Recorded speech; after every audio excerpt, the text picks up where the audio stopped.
Welcome back to the Corner 3 podcast. Happy holidays. Fellas, how y'all living? Yeah, man. I'm ready to get to this soul food. Tone, aren't you? Aren't you looking forward to it? I'm down in the South with my Caribbean, with my wife's side of the family, so ain't no soul food happening. Thankfully, Mhm. it's It going to be sounds some curry chicken. That's gonna be You brutal. know, sounds disappointing. that sounds great. Soul I'm food just playing. I'm overrated. just playing. I don't let the wife see this. I'm just playing. I don't want no problems. You good? She was laughing when she saw the thread herself, so it's all good. It's all love. Jarrett, my brother, how you feeling? I'm good, man. Ready to get these holidays started. Spend some time with the family. Speaking of family, this guy saying hi. It wouldn't Fine. be. It So would. It wouldn't. It wouldn't be a corner three recording if Jalen didn't show up. So I know, I'm glad he got his FaceTime early. right? facts. Hey, I made sure I did not forget it, man. Make sure that y'all subscribe to the Basketball Intelligence newsletter. Shout out to Aaron, shout out to Evan, shout out to everybody over there that's contributing to the great content that they putting out over there. No Gimmies Pod, make sure y'all check them out too. But we're gonna jump into this right now. We forgot to, and I say we, but I'll own it. Like Rex Ryan was saying, Shador should say I and me. I forgot to share the aspect of Jarrett. We said it on the last episode. Yo, the Liberty, they had a new coach. We wanted to have Jarrett's input on it. That hour mark hit, didn't get to touch on it. So we're going to start off with the Liberty hiring. They hire Chris DeMarco, the Warriors assistant coach from 2012 to 2025. He also is the Bahamas men national team head coach since 2019. He beat out Christy Tolliver, Yama Mahala, Will Weaver, and he is one of 8 men to be head coaching in the WNBA. Was this the right hire? And as we kind of talked about before, and the bigger discussion, do you feel an issue with it seems like a trend of the WNBA getting coaches out of the NBA market? That's to you, Jarrett, because we want to ask you to start it off, Mr. SI. I actually think it's a good hire. DeMarco was kind of like a surprise hire. Like I didn't really hear much about him at first. And out of nowhere, heard a report that he was one of the front runners. The next thing you know, he got hired. So I think it's a good hire based on the resume. He's been with all the Warriors championships in the 2020s, from 2015 to 2022. So me personally, I think he can help Sabrina go to a new level. Not say Sabrina is the shooter that Steph Curry is, but I think she has that ability. It has another level that she can get to. So, and back to the point about men being hired in the WNBA, NBA coaches and everything. I think it's a good thing. I think the NBA coaches are bringing their knowledge to the WNBA and helping it grow on to a higher level and making these women better as well. I know a lot of people are upset about the hiring because it is a man and they want more women representation in the W. But I mean, on every level, it's men coaches in women's basketball, so it has to start from the bottom and work its way up eventually. It's not going to be a super gradual thing. There's a lot of women who are qualified for the job as well, but I mean, DeMarco, his resume speaks for itself. I mean, I think it's a great hire, to be honest with you. Do you think there is an issue with the amount of men that the W has been hiring Rush? Well, I think there's an issue with the amount of men that the W's been hiring. Why you always asking me the controversial questions, man? No, I think as with any situation, you got to look at it with nuance, right? I think the league is obviously exploding. Interest is at an all time high. Talent is at an all time high. They're obviously in the middle of, a collective bargaining dispute where the hope and the expectation is that the value of this league will finally be recognized in terms of the salary and hopefully revenue sharing. So there's a lot going on in the league right now, but when you talk about the success of it, I think it's a fair want and a fair ask from the fans and people who tune into the league that there be a higher representation of women leading these programs, because obviously, if you look down the benches of every WNBA squad, there's a fair number of women assistants or female assistants, excuse me. So, obviously I understand the league is the way that the league is going in terms of wanting to get people, not necessarily men, but men and women who have an association with the NBA. But I do think that as more positions open up, as more head coaching positions become available, that we'll see more women step into those roles because, I think obviously there are women, there are female coaches in the league and in the NBA who are just as capable of leading these teams as their male counterparts. All facts right there, man. What Rush was saying and Jarrett was saying regarding the W. I think it is some nuance to this conversation. Maybe we have the same perspective in regards of being nuanced to the conversation in regards of the Toronto Raptors, which, if I remember correctly, Jarrett said something of the effect that they might make the playoffs this year. He was leaning towards that at the beginning of the year when we had our NBA intro episode. And I can't lie, I was looking like, I don't know about that, Jarrett. But right now, the Raptors are on an 8-game winning streak. Now, this is as of now. The longest winning streak since 2021-2022 season. They have one loss in November, 12 wins out of their last 13.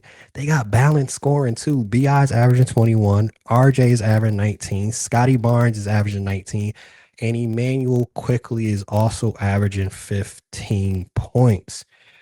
Are the Raptors a real deal team in the East? Do we see them being a top 4 seed when it's all said and done?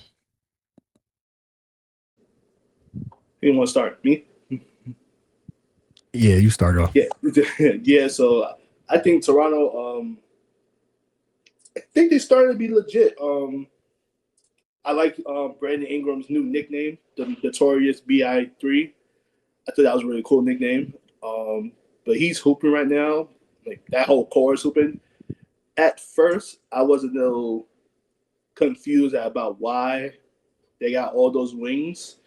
But seems to be working out well. I mean, they got a lot of playmakers on that team. I think like the 4 people you just named, I think all of them's averaging at least 4 assists or something like that. So like I feel like they could be a legit team. Will it sustain over a full season? I don't know if they'll be. Let me take that back. They could be a top 5 team, but playoff time, I'm not sure. That has to be seen because we have not really seen a lot of these players under the playoff pressure. So we have to really see, like, all right, what are they really made of? Because the playoffs is a whole different animal when it comes time to half-court offense. The lights are brighter, like Jarrett Allen said. So we're going to have to see. Boy, that ain't the most self-incriminating quote that I've ever heard. I mean, props to him for being honest, but I can't believe he said that. Like, yeah, he should have kept that on the low. That's wild to me. Yeah, that was most definitely wild, which is why, I still have him as question marks going into the playoffs, the Cleveland Cavaliers. Rush, what have you seen from the Toronto Raptors with, like Jarrett alluded to, my main concern is the amount of wings that they had. But everybody's contributing, everybody's bought in. Even watching BI, he was not known in New Orleans as a spot up 3 guy. He's taking spot up 3s. He's buying into what the coach is saying and the system. Everything looks different this year for that squad. what have you seen from the Raptors that makes it possibly sustainable, or are you on the other side like they just on a hot streak right now? Yeah, I was kind of looking at them. I'll be fully honest. I haven't watched a full game of theirs until this past, I guess, was it last night or the night before last? When who did they play? Was it Cleveland? They played the Cavs, right? Yeah, they beat the Cavs. So, a lot of what I had to do today was just research because I haven't, there's just so much going on in the league, so much talent that you kind of spread your attention around. But I think one of the things that stands out that's most impressive is they've got 6 guys currently averaging double figures. Brandon Ingram, 21 points per game. Obviously, he's been phenomenal. I think the one thing that's most important in his regard is that they've played 18 games, I believe. The guys played in all 18 of them.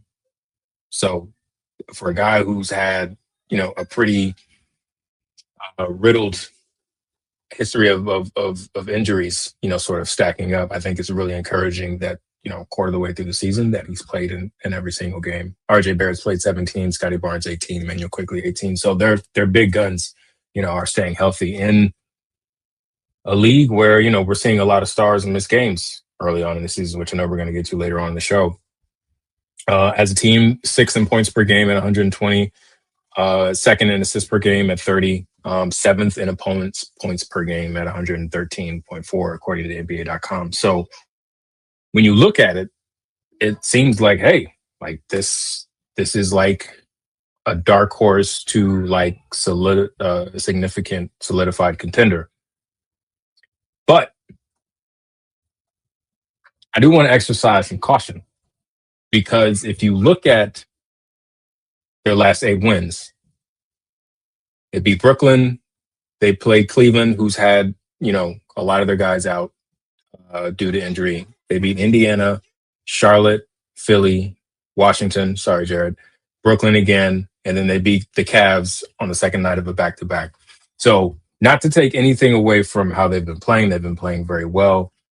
But I do want to exercise some caution as they have not necessarily played a really stout schedule as of this point. So we'll see as the season goes on, and they'll be tested and they'll have to play more of the elite teams. We'll see what their record is in those games. But if I'm a Toronto Raptors fan, I'm ecstatic at this point because, it's been a down last couple of years for this franchise. So fans should feel good. The team should feel good.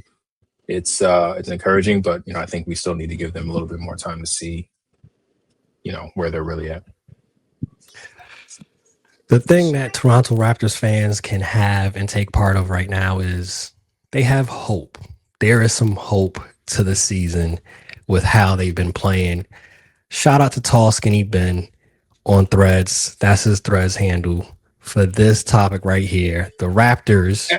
Hey, can we just take like 30 seconds and just really give Ben some love? Because I know Threads is real community oriented. And I know everybody supports everybody, and I'm truly grateful for all the support that we get, and I'm grateful for all the support that everybody who's in the community who has a pod or a newsletter or whatever, the support that they get. But Ben is like consistently somebody who engages with our stuff, reshares our stuff, even on Blue Sky. I've been over there. He's been resharing the pod. So I know he's an avid listener. So I just wanted to say, Ben, from my perspective, and I know you guys feel the same, we really appreciate the love. Really appreciate all the support, and you're just a fantastic community member. Not just because you support us, but you support everybody. For everybody. I don't know how he finds the time to consume everything, but he does. So shout out to you. He must got post notifications on. Hey, shout out to Ben. We love Ben. We appreciate you. Anytime we do make this post or we ask for input on what the show should be about, Ben always comments and Ben always has some really good input. This topic comes from him. Which of these teams, as we obviously saw with the Raptors, which of these teams have the brightest future to become a Detroit Pistons, a Toronto Raptors, a Spurs level team? We're going to start off in the East. These are the teams that are at the bottom of the East right now. Which of these teams do you think have the brightest future to possibly be a reclamation project like we saw with the Pistons, like we see with the Raptors? In the East, we have the Hornets at 4-13, the Nets at 3-14, and the Wizards at 2-15. Which of those teams in the East have the brightest future? You know who I'm rolling with. My boys got that W last night. My man Alex Song went crazy and McCollum was going off. Second win of the season, baby. Yeah, that was a crazy win. So I'm going with them. No, I think it has to be the Wizards. Right there. Yeah, outside of that one right there. Outside of that one right there, if you could break down and Rush as well, but we'll start with Jarrett. What do you see about them compared to these other teams that you feel that their future is bright for the Washington Wizards? Even though the wins have not stacked up yet, they do have some type of structure and direction that they're going in. That's the thing. They know that they're building through the draft. It's no, all right, like we gotta go after a star. We gotta trade for a star. Like no, they know what they want to do. They're gonna build through the draft. They're gonna develop these players. They're gonna play everybody because that's basically what they've been doing all season. And like I said, even though the wins aren't stacking up, they building something and they try and get those draft picks. A lot of people on Twitter saying they feel like they are taking the OKC approach of the rebuild and stacking up picks and, kind of getting players, see how they play. If they don't fit into their long-term plan, ship them out somewhere else, bring in some vets, help the young guys out. So I feel like that's the key thing with them. The Hornets, I don't know what's going on with them. Brandon Miller's in and out the lineup. Melo might get traded tomorrow. What was the other team you said? Nets. The Nets. And don't even get me started on the Nets, man. They traded all. They people feel like they just wasted all their draft picks this year. Like I'm not one of those people who think that, but they don't look too good with the picks that they have.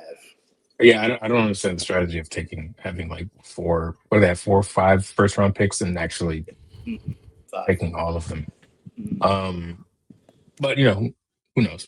But I'm with Jarrett. I think Washington has the best structure of those teams and the most like I have of all the teams that we listed, I have the most confidence that in the Wizards that they actually have a plan and with contingencies in terms of how they want to proceed forward. And they've got Alex Sarr, who's been really balling. I know he doesn't get a lot of love just because one, it's the Wizards, but then also, they're not winning. But I think for anyone who's watched them play, and Jarrett can obviously vouch for this, and he's made quite a leap this season and has been really impactful, though it hasn't translated to a lot of wins. You can see the trend line in his play, and it's definitely going up. And they've also just got a cluster of young talent who's, if you're to just gauge strictly on potential, I feel really good about them out of that whole crop. But I think Charlotte, depending upon what happens with Melo, like if they decide to move Melo, if Melo decides he wants out of Charlotte, I think that might be the best thing for both worlds. Like I said, for some reason with Washington and Charlotte, when players leave those teams, they tend to have great seasons and careers afterward. But I think there's a decent sort of infrastructure there in Charlotte as well.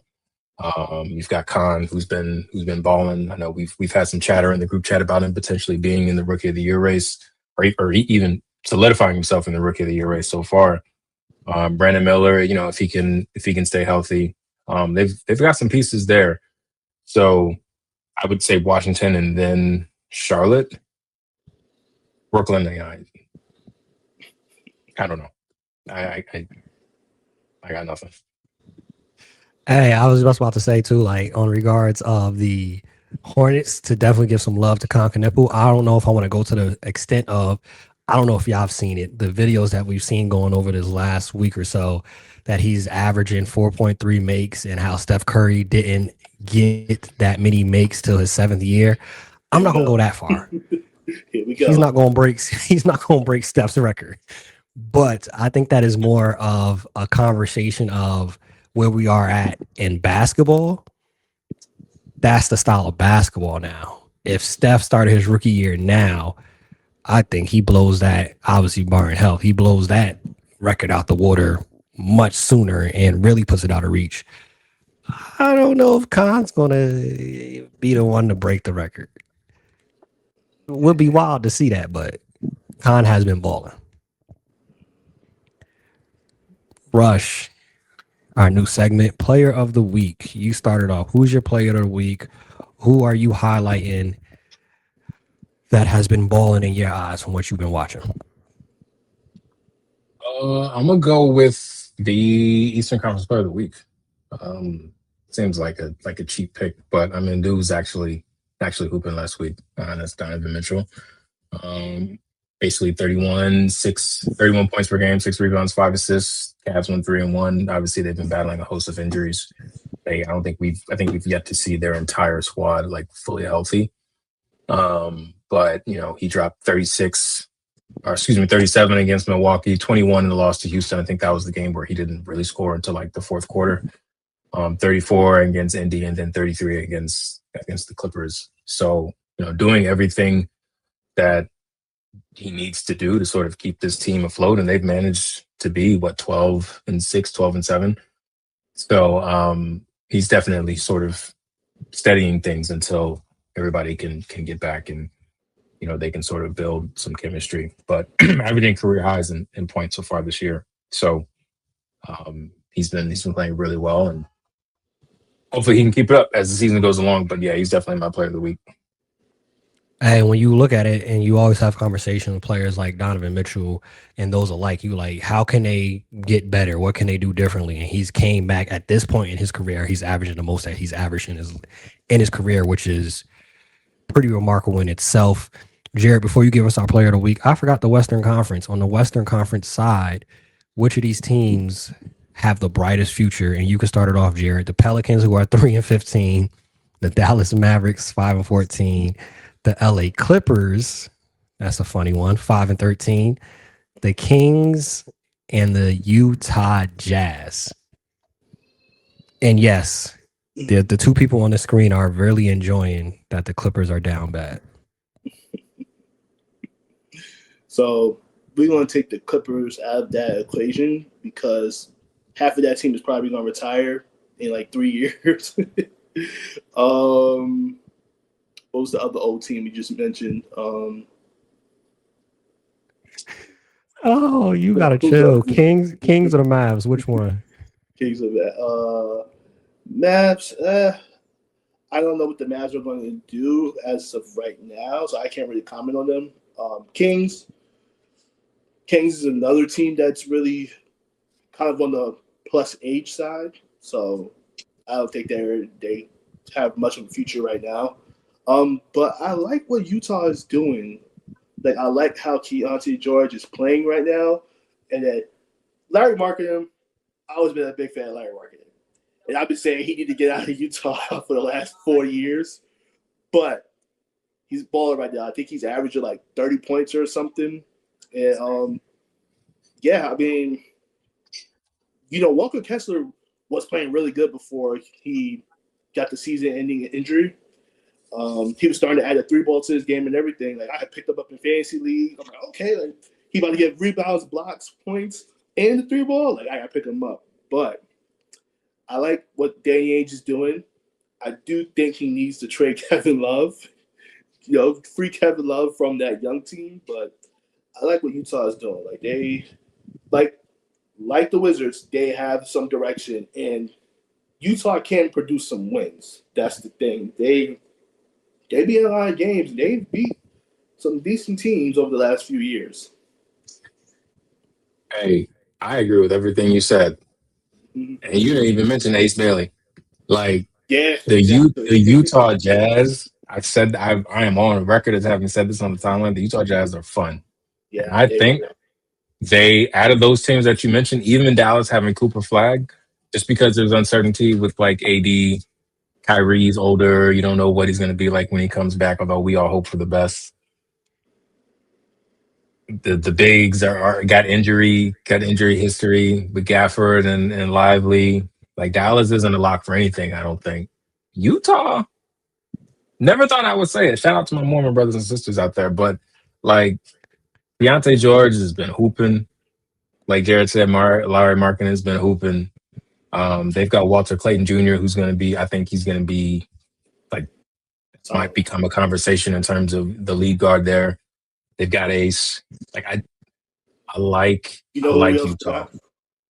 Isaiah Collier. Yeah. Sensabaugh, like Philip out, like they've got guys, right? They just need a guy. And I think Ace might be that guy. It's gonna take a couple years. But you've also got a guy now in Larry Markkinen. Until your guy in waiting becomes your new, like they've got. I like Utah. Is all I'm gonna say. I think George could be that guy too. Yeah, yeah, for sure. That's the beautiful thing that they have going on over there is because until Ace, George, or whoever that you want to put as the guy or try to put in that position, this is where I think they keep Laurie. You keep Laurie there, and it doesn't seem, by all accounts, we haven't heard anything in press conferences unless he's doing something behind the scenes. Laurie's not upset at all to losing. Laurie gets the ball out. There ain't no pressure over in Utah. I'm getting paid nicely, handsomely. Hey, everybody don't want to go win a title. It's okay. He got his bag and he get to play beautiful basketball how he want to play his style of basketball. He ain't sacrificing much of his game.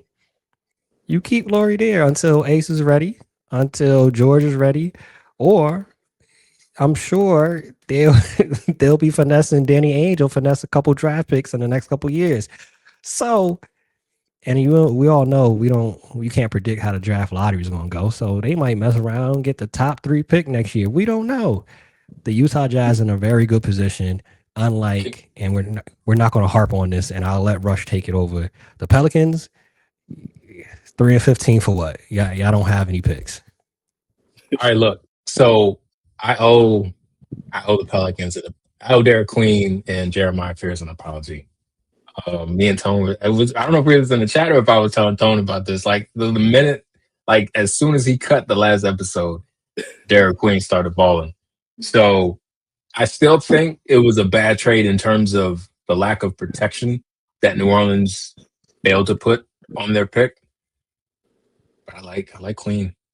I like Queen. I like Fears too. I think I like Fears from the jump. Like you could kind of tell early in summer league and preseason that he had that dog in him. But Queen, I really like Queen. But back to Lowry. Like, can we? You never know what is serious and what's legitimate. The reports that come out online, even from like the most notable reporters. But can we just talk about the fact that the Warriors could have had Larry Markkinen, but didn't want to give up Brandon? Allegedly, didn't want to give up Brandon Podziemski. He's untouchable. Untouchable was the word that was used. And they decided to start him over Clay. Hey, Clay's not in only Dallas that, struggling, cursing people out on the sideline. Not only that, Draymond said on his own podcast that he told the front office not to go get Laurie. Yeah, I mean, right. They got Jimmy now, and those 3 when they're all playing. I mean, their win loss is pretty good. Their record, but they're all north of like 34. So Lowry's at least young, and just the versatility. Like he's out there moving, like not in the same realm as KD, but I'll talk about spectrums. Like Lowry is on that spectrum of 7-footers who are mobile, like wing players. And I think he could thrive in that Golden State system, man. Like he would. Yeah. I really would have figured it out, man. And the issue of y'all still have an issue of a big. And I'm not saying that Laurie is your prototypical big that you want to have at center playing defense, but 7 feet is 7 feet. Bro, you talk about a death lineup. Talk about Lowry at the 5, Draymond at the 4, Jimmy at the 3, whoever at the 2, Moody at the 2, and Steph at the 1. That's a team right there. Hey, That's all I'm gonna Hey, say. if that's what was on the if that really was the trade was involving Paz and y'all said Paz was untouchable and Kaminga wasn't going on in that trade, imagine that. Especially how Kaminga started off the year. And Kaminga was still on this team with Laurie. Bro, I still feel like that's a ticking time bomb. I know y'all read the story that came out. Was it this week, last week? About how he feels like they're trying to scapegoat him when the team started losing, and then they sat him down, and then he had a knee injury. I said before the season, I felt like that situation is like a ticking time bomb. So we'll see. They're like what 10-9, 10-8. They're just a hair over 500. So we'll see. Yeah, that's the thing with he started off the season well, and like you said, there was some losing, and he feels scapegoated. But this all could have been prevented. This all could have been prevented. And again, if you get Laurie, you have a player like Steph. You now have opened the championship window, and you have basically put his basketball years. You have made him younger. You have given him Botox because there's nowhere near as much that is on his shoulders when you add a Laurie Markin into that mix with Jimmy. That makes his life easier, just like LeBron is making the life easier of everybody there, which I'm sure we'll get to. But Jarrett, your player of the week, who do you have as your player of the week? CJ McCollum? Nah, I gotta give a shout out to Dylan the Villain. Hey, Phoenix. that's a good one. He is hooping right now, man. I know I told you in the text, like, hey, listen, I'm liking how the Suns team is playing right now. And it's definitely because of Dylan Brooks. Like, he's averaging about 22 points a game right now. He's still giving the high-level defense, the intensity, still talking smack to people in their face. So, like, I'm liking how Dylan Brooks is playing. And, funny thing is, people have been talking about, other people for most improved. He could probably get it, because he's never averaged 20 before. I think the most he's averaged was like 17.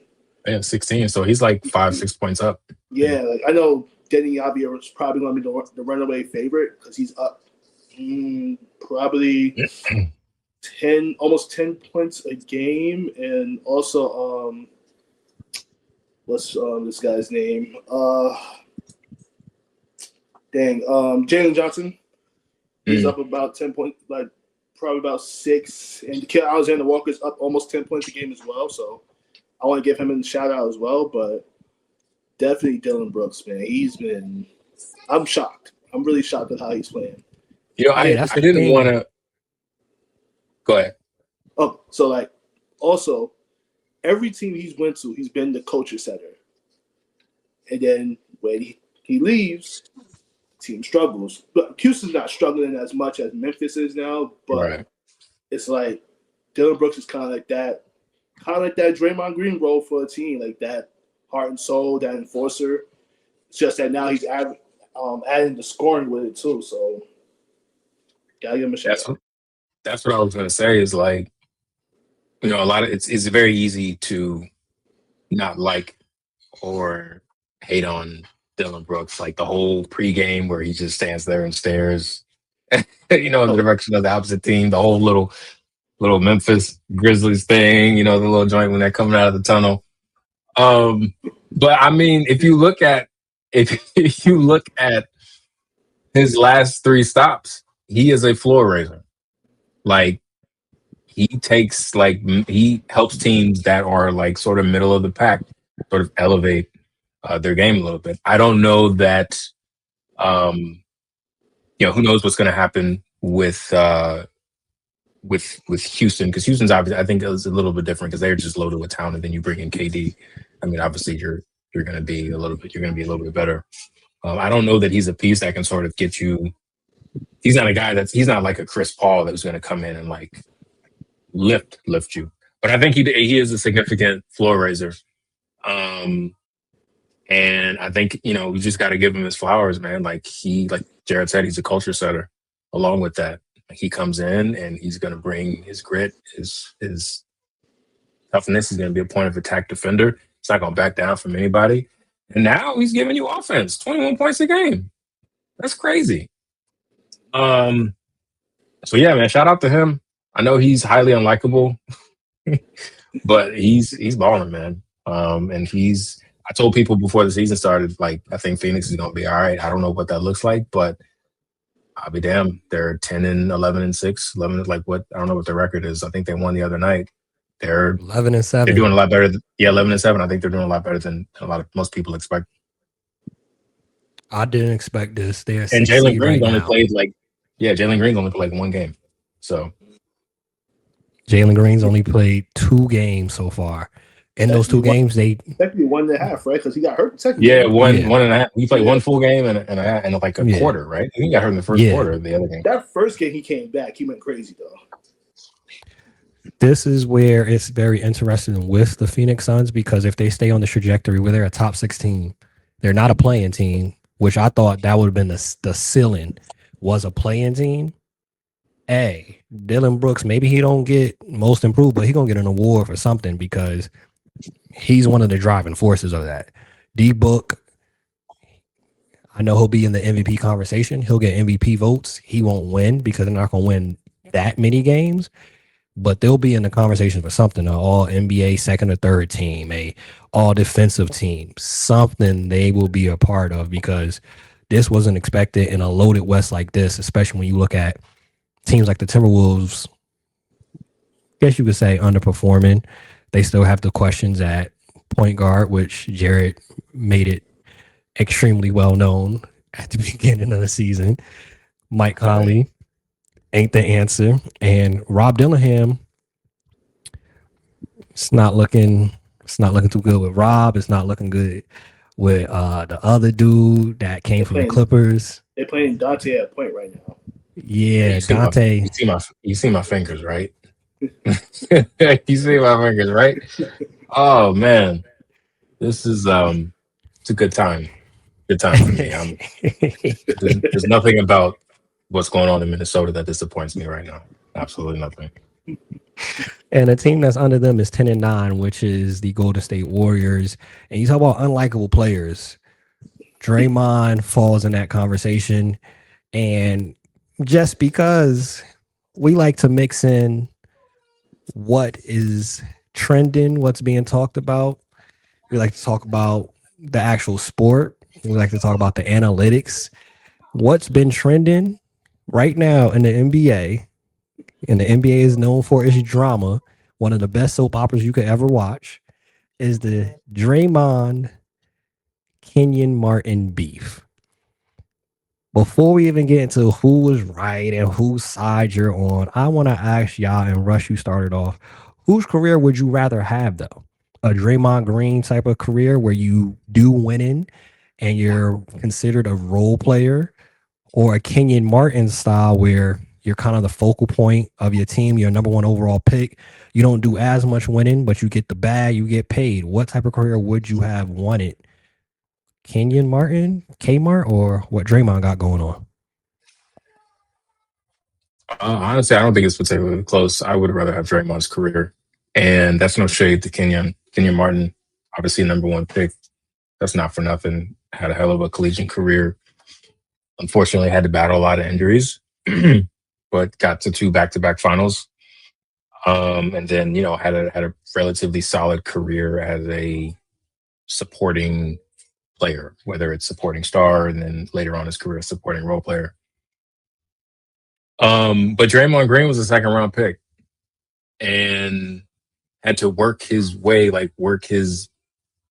butt off into a rotation of a team that was already trending upward. And I don't think you get the success that the Warriors have had with this in this era without Draymond Green. I just don't. And they're probably 1 championship short because he got ejected in what was the game, or suspended, suspended in that famous it was 2015, right? My years are murky. Yes, sir. So no, 16. 2016, excuse me. So I mean, look, this is very like low hanging fruit basketball analysis. But I mean, if we just look at Kenyon and Draymond's careers head to head, I mean, Kenyon's got Draymond on points per game. Draymond's got, he's ahead on rebounds per game, assists per game, steals per game. They're basically even at blocks per game. Kenyon shot a higher field goal percentage. Draymond shot a higher 3-point percentage, better free throw shooter, effective field goal percentage. Obviously, 4 championships, 2 All-NBA, 9 All-Defensive for Draymond, 1 Defensive Player of the Year, 4 All-Stars. Kenyon's got like 1 All-Star and none of the aforementioned accolades. So, and that's all from a second-round pick. So, I would much rather be a Draymond Green than Kenyon Martin. But in saying all that, Kenyon had a very lengthy and I think you could call it successful career. I don't know that he would have lived up to these lofty expectations we all tend to have for a number 1 draft pick, but he had a very sustained career, and that's not for nothing. In a league where guys are here one day and then gone the next. So they both have had good careers, but if you ask me personally, I'd rather be Draymond. Hey, Jarrett, what's your take on this, man? We talked about it a little bit in the chat. We saw it when it was happening. What's your viewpoint on everything that was been going on, the conversation with Kenyon and Draymond and how they view each other and how it really got out of hand? So I was watching Richard Jefferson's podcast, and he was talking about it. Since he played with both of them, he can have a great perspective, probably the most perspective at anybody who's not on either side. He said that basically they're one and the same in multiple ways because they're enforcers, defenders, kind of like the defensive anchors for their team. But if I had to choose a career, I'm definitely going to choose Draymond because Draymond's a Hall of Famer. He got his money. He got his championships. He got his accolades. Like Rush said, Kenyon had a very successful career, but nothing to the extent of Draymond's. But with that being said, to me personally, Kenyon didn't live up to the expectations of a number 1 pick. Felt like his prime was short-lived, but granted, the injuries, his game is mostly predicated on athleticism, and athleticism kind of dwindled down very quickly when he got into the league. Overall, I think Kenyon was decent, but just like those Nets years, I think everybody kind of thought Kenyon would be that guy. And, of course, it was Jason Kidd, of course, because going back to what I said earlier, someone I don't know who it is because I don't follow this person, but dude said Kenyon Martin led the Nets to the finals during those years. Compared to Hall of Famer Jason Kidd, who was second in MVP votes the first year they went to the finals. The first year Jason Kidd got to the Nets, mind you. But I don't want to say I'm siding with Draymond, but I will take Draymond's career over Kenyon Martin's career. See, the thing that's interesting. Hold on. One more thing. Kenyon was out of pocket for all those power forwards that he named above Draymond because a lot of those power forwards are not better than Draymond. That was very out of pocket. But this is the thing too when it comes to this conversation, and we'll transition. We don't got to stay on this too long because, like Rush said, it's kind of low hanging fruit, and it's quite an interesting thing. I listened to the Gills Arena podcast just to hear him and Swaggy P go back and forth. The mindset is different though. What Kenyon kept mentioning was when it came to those finals teams, I was the leading scorer. If we're having a conversation and you're only talking about scoring, what are we talking about then? There's more to the game than scoring. And if that's your barometer of I was better than Draymond, this player was all these power forwards that he mentioned, he said was better than Draymond because they averaged more points. What are we what are we It's talking about? the whole thing to me is just stupid, right? Like, not that Draymond and Kenyon are stupid, but just like because I think each of them were saying something different. Like, I think it all started because I know Kenyon said some things about Draymond in the past, but what I'm assuming got it all popped off in terms of Draymond responding was Kenyon said like Draymond hasn't like broached anyone who would actually like hit him back, right? And when Draymond responded, it was like, "Yo, I'm a supporter of you. Like I've rooted for you and blah blah blah." And then when he continued to go, I think he was just saying like why he feels like his career is at a different level than Kenyon's because second round draft pick again. It wasn't a number one pick, didn't have like all the accolades, wasn't highly regarded or anything like that, and then was able to become everything that he's become as a part of the Warriors system. Now, the thing that I hate that Kenyon did and that a lot of basketball fans online do, maybe because they just don't have enough hobbies, is that they say, oh, if you take Draymond off of the Warriors, he doesn't XYZ. Maybe, but we'll never know because we don't live in that reality. The reality we do live in is that Draymond Green was drafted by the Golden State Warriors in the second round and became one of the greatest defensive players that I think this game has ever seen. It People tend to only do that for players that they don't like, right? Like, oh, you take this player off this team and what do they become? Like, you can theorize all you want, but we'll never know because the reality that we live in this lifetime, this player has achieved this success on this team. And I just think it's a cheap argument. It's a thing people tend to really only. It's an argument people tend to only really use when they clearly don't like the player that they're speaking about. But I think it's safe to say that we live in a world where Draymond Green has had an amazing career, is a Hall of Famer, one of the greatest defensive players that this game has ever seen. But Kenyon Martin, though he may not have lived up to the hype or the expectation of being a number one pick, also had a very successful career. Went to two finals back to back. How many players have played this game and never been to one finals? Right? Like, they both can hang their hats on their careers at the end of the day and be extremely proud of what they accomplished. And the whole thing is just stupid to me. But I'm a couple glasses of Basil Hayden in, so maybe I'm just a little wound up. Hey, with Kenyon, and you could say there's a lot of players. Maybe it would have been again theorizing. Maybe he would have had a deeper, longer career, longer than 15 years. Maybe would have been a couple more finals runs. I want to also put the context in. The finals runs that he had went against the Lakers. Nobody was jacking with Shaq and Kobe. Exactly. That's a tough way to start off. Is you got to see them jokers. If it was anybody else, they maybe get one of those two. But you ran into Shaq and Kobe. Injuries impacted his career. We have seen so far this season, just to throw it out there, it's an article on Yahoo Sports.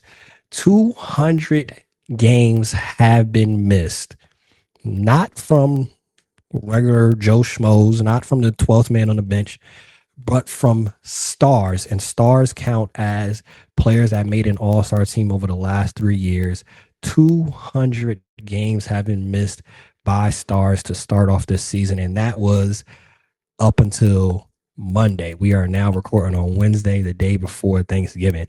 It might be more at that number. If y'all could give an educated guess, Jarrett, and you started off, why are we seeing so many injuries? Why have we seen these many specifically with our stars? I have multiple reasons. I'll give two. One of them is that they are playing basketball almost every day from their kids, AAU, and then high school, college, G League, whatever it is, then get to the NBA. Sometimes you got to give your body some rest. You got to give your body time to recover and recuperate so your muscles can basically kind of adjust to the strain that you're putting on it. I think that them doing all that can how do I put this? I don't want them to cut down on the amount of games that they have throughout a regular season. Even though I feel like that could be a solution, but I feel like another solution could be you could keep the 82 game season going, but stretch out the season longer as far as eliminate back to backs. You just have like the season start a little bit earlier. Like the regular season usually starts what? End of October? Start beginning of October. That'll stretch out the games a little more. You could cut down probably on preseason games. You can kind of stretch out the finals is in June. You could stretch it out to probably like July or something. That would give July, August, September. Well, that'll give 2 months of training camp and everything, so that might not work out. But I don't know. I just feel like like they have to figure out a way to let these players preserve their bodies a little more. I actually asked Jason Kidd a question last season. I think it was last season, and he was basically saying how like the players are tired and they should cut down on the amount of games that they play. So if a coach is saying that, a coach who's played in the NBA, who's played 82 games and all that, if he's saying that now, that should say something. Also, they could go back to playing like 5 games in the first round or 3 games in the first round like they used to. That can probably help as well. But I just feel it's like a scheduling thing. They need to figure out a way to cut back somehow. Hey, hold on, Rush. Before you go, did you hit a slight flex right there? I asked Jason Kidd. You saw me react, right? I asked Jason Kidd a question. I was like, okay, corner 3 on the map. Just saying, hey, when y'all get into your, I just need for each of you, with Tone when you at Rutgers, Jarrett when you either at the Wizards or the Mystics, just one time. Just be like, hey, this is Tone, Antonio, or this is Jarrett from the corner 3. That's all I need. I just need him one time. I know BME is more established. I know Stop and Pop. You're there for the lead. You're there for SI. Just one time. Just say corner 3. But no, that's what's up. I like the flex. I like the flex. I love it. Hey, Rush, what's your thoughts on it? Because I know we've heard some players say that, especially former players, right, don't share the mindset of J Kidd. Some have the mindset of these players nowadays, these stars are soft. They don't play through injury. They do a lot of load management. We heard what Jordan said. Nah, I don't know what load management is. What's your take on all of these injuries we've seen so far? So I think that the amount of injuries to star players as they've been defined, right, as they've been framed, I think is concerning. I think when you account for the pace, when you account for space, the amount of ground that offensive and defensive players have to cover now, when you factor in the AAU culture, I think there's a lot of reason for concern. And I don't know what the answer is. I know the league has started biometric testing to then hopefully some semblance of an answer, or at least the beginning of a path to an answer will come from that. But I do want to sort of from like a zoom out perspective, want to sort of caution people that while it sucks that stars don't play, and we've seen a number of stars like miss games at a level that we traditionally don't see until like the end of the season, once seedings have already sort of been secured and players are starting to rest and gear up. Overall injuries and overall games missed is relatively on par. Like it hasn't gone up. It's pretty flat. So I think what we're seeing though is with the amount of Achilles injuries we've seen, ruptured, Achilles injuries we've seen, teams who have star players that have any sort of lower leg injury are just being overly cautious in a league where, teams don't really start ratcheting up until after the All-Star break. The season really doesn't kick off until, Christmas. Teams at this juncture of the season are just being overly cautious because they know they're going to have a lot more time to sort of make up any ground that they may have lost from sitting their guy. So I think it's unfortunate, like as a fan, as somebody who loves basketball, you obviously always want to see the teams at their absolute best, and you want to see the star players play. I think it's unfortunate, but I do think it's we do need to sort of look at everything in context. Injuries are relatively flat. They're not really, overall injuries are relatively flat, even though stars are sitting more games. Most definitely. It's something to be investigated because the NBA is taking it serious as well. Because the NBA now is like, all right, hold on. Too many of our stars are sitting out. And like Rush is saying, though, if you as a team, which I get it on that aspect, this is you're trying to keep the best possible team out there and your best player available as much as possible. They talking about they got a calf strain, my calf hurting, calf soreness. That's what we heard with KD. And then pop go to Achilles. That's what we heard with Tyrese Halliburton. So on that regard, in that respect, definitely something to take caution with when you hear that. Same thing when you hear the knees. Like you want to take caution, especially this early in the season. God forbid you have one of these players this early in the season tear their Achilles. Some of these teams are off to a good start to have some promise, especially on the Eastern Conference that is wide the heck open. Hey, Giannis, your calf hurt? We can wait. Don't rush back, Giannis. Please don't. Don't rush back. So it's definitely something to keep an eye on. But like you said, grand scheme of things, it's on par. But it is definitely, it's a very nuanced conversation, I think, as well. And it does go into the aspect of this era of basketball. Former players have, said they're soft and whatnot, but they weren't playing at this pace. Hey, Tom, before you, real quick, calling back to that topic about the players saying how like they talk about, telling the staff that their legs are hurting, things like that, and coaches trying to play them and everything. Grant Hill kind of talked about that before with his ankle. I think I remember him saying how he felt like pain in his ankles and everything, and he kind of felt he wanted to sit out, but he put the pressure on himself and the coaching staff to come back out there while playing while slightly injured and not let his body fully recover. He said he felt the same situation with T-Mac when they played together in Orlando.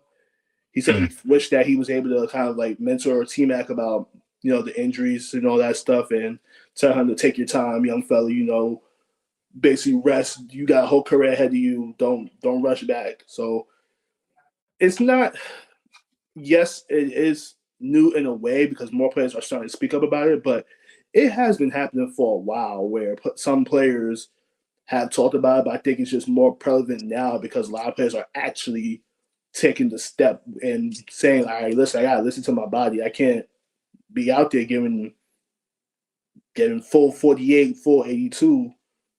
Can't do it if my body is not telling me I can't do it. Can't go. I'm old now. I do think also in the aspect when you talk about the younger players, it is a conversation that you have to have with some of these players on their conditioning and things of that nature. Because when you look at players like Mikal Bridges, when you look at LeBron James, when you look at, for the most part, Chris Paul outside of the playoffs, they have been able to relatively be healthy. So there's something there where I think, like you mentioned, Grant Hill wanted to be, a young fella.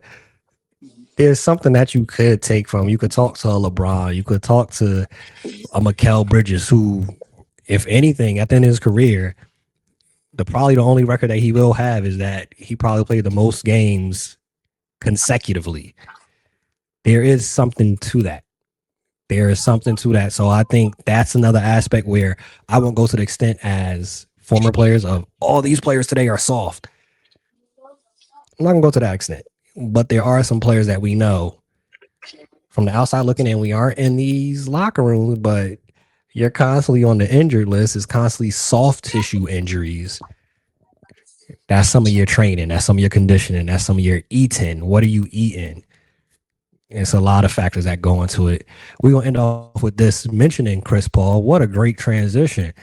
Chris Paul has announced, I think, in conversation before he made his announcement, he talked to Jarrett, one of his main people that is backing him. He's announced that he will be retiring this season. So it got me to thinking, regarding Chris Paul, what is your favorite? And I don't know if Jarrett has one, but we'll start off with Rush, who has been more kind to Chris Paul. Rush, do you have a favorite Chris Paul moment in his career? Oh, yeah. I mean, he's obviously had a lot of moments, but I think if I were to pick one that stands out to me is just when he dunked over Dwight Howard, like prime dunk Dwight Howard. You know what I'm saying? Like Superman. He got him. And I think I posted about this like a couple months ago on Threads, and somebody was like, "Oh, he really." I don't know what it is about like dunks. Like there are dunks that are just clearly somebody got dunked on. You always got this.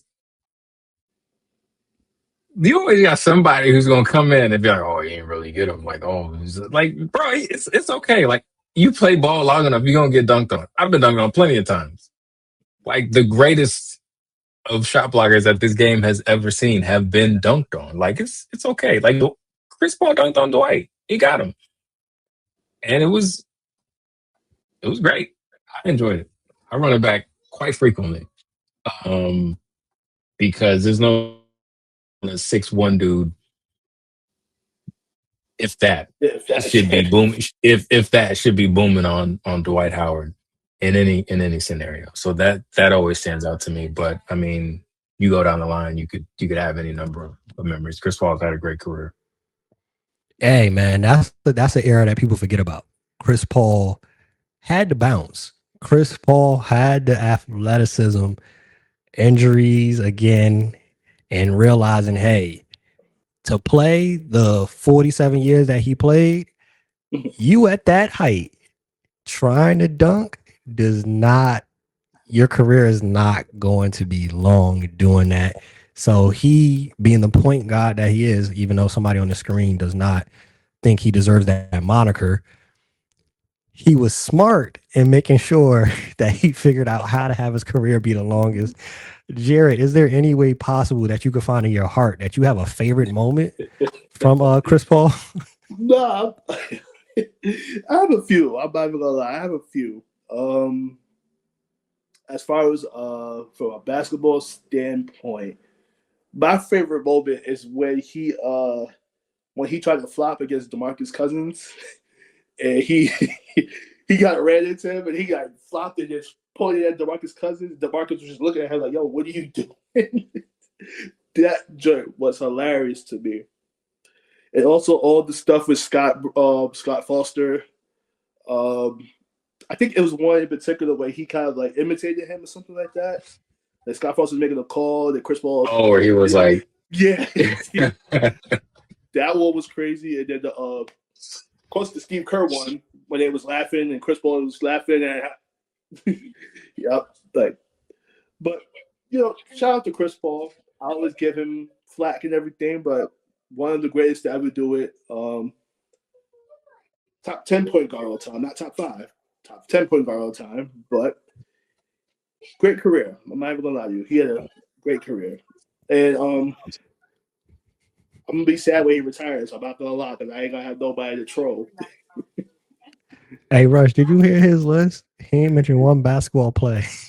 I mean, the flop was the basketball play. Rush at least said when he dunked on Dwayne. Jarrett ain't mentioned. He ain't mentioned. Oh, he went to OKC. He led that team to the playoffs. He ain't mentioned. He ain't mentioned he almost beating the Warriors with James Harden. All right, no, He ain't mentioned one, nothing. I got one basketball player. He was hurt. They was playing against the Spurs, I believe. Oh yeah, And he had the hamstring and he hit the game-winning floater. That was impressive. That was really impressive. that was. Hey man, happy Thanksgiving to everybody that ended up watching this, man. Y'all know the best three is the corner three. We out.